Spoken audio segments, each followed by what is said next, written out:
একটি গ্রামে রতন নামে একজন লোক থাকত।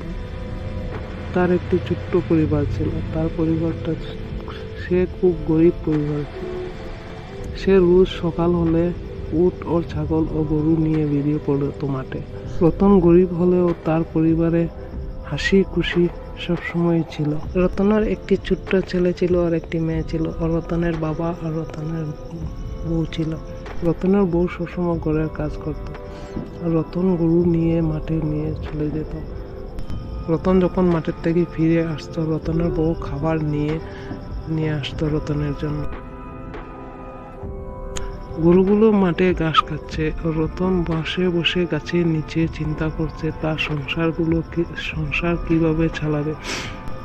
সে চিন্তা করতে করতে গরুগুলো ঘরে যাওয়ার জন্য রওনা দিয়ে পড়ল। রতনও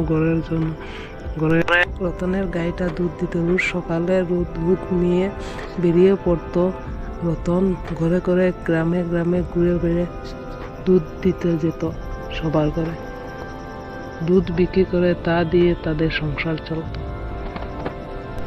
রোজ সাইকেল নিয়ে বেরিয়ে পড়তো দুধ দেওয়ার জন্য। গ্রামে গ্রামে যেত, দুধ বিক্রি করতো। বিক্রি করে রোজ সন্ধ্যার সময় সে ঘরে ফিরে আসতো। এভাবে কাটছিল তাদের দিন।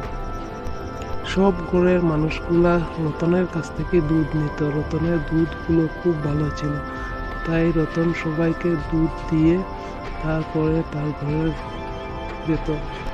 তা দেখে রতনের পাশের ঘরে একটি লোক ছিল, তাকে দেখে খুব হিংসা করতো। রতনকে দেখে রোজ সে দুধ নিয়ে যেত। সে বলল তার খুব ভালোই চলছে দুধ বিক্রি করে, তাই না? রোজ ঘুমানোর আগে রতন তার গরুগুলোকে দেখিয়ে তারপরে ঘুমানো যেত। সে তার গরু ও ছাগলকে খুব ভালোবাসত।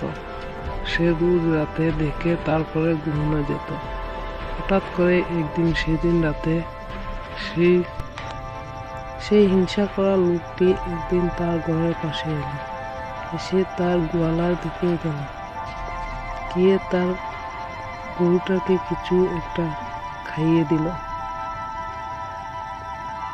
খাইয়ে দিয়ে সে তার ঘরের দিকে চলে গেল। তার পরের দিন সকালে উঠে রতন দিয়ে তার গরুর পাশে গেল। গিয়ে দেখে তার গরুটা ঘুমিয়ে পড়েছে, অসুস্থ হয়ে পড়েছে। তখন রতন হাত দিয়ে ওকে আদর করছে।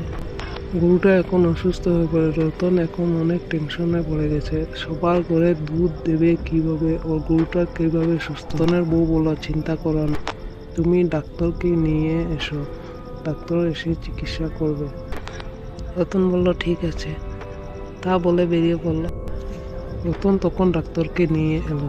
ডাক্তার এসে দেখে চিকিৎসা করলেন। ডাক্তার বলল গরুটা কিছু একটা খেয়েছে, তাই অসুস্থ হয়ে পড়ে। চিন্তা করো না, আমি চিকিৎসা করে দিয়েছি, কিছুক্ষণ পরে ঠিক হয়ে যাবে। সে ভালো লোকটি এসে বলল রতনকে, সেই লোকটি তোমার।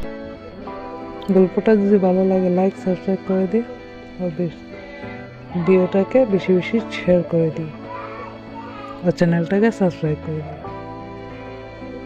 ছোট্ট একটা ভিডিওটা লাইক করে দিও।